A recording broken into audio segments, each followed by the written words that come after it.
My mom and grandma had taken my brother, who was around 2 or 3 at that time, and I was under a year to visit my great-aunt for some sort of party. My mom says I was chronically sick, and so she didn't want me there for a long time.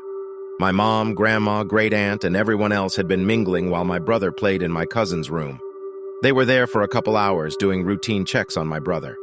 And then my grandma noticed he was talking to someone. They assumed it was another kid, my cousin, or even another family member who was checking on him.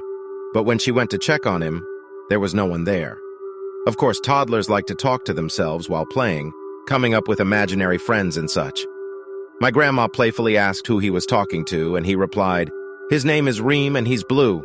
He's got a phone cord on his neck." At that moment, my grandma looked again and saw, clear as day, a little blue boy sitting across from my brother with a noose around his neck. My grandma screamed, grabbed my brother, and ran from the room, telling my mom we all had to leave. She discussed the incident with my mom and great-aunt, and would tell us the story over and over again because of how deeply unsettling it was. It was a pretty profound story for our family, so we always discussed it. Years later, my great-aunt was visiting a small graveyard by her home when she realized one of the graves was of a young boy whose last name was Reem. Despite efforts to research the boy, nothing much was ever found.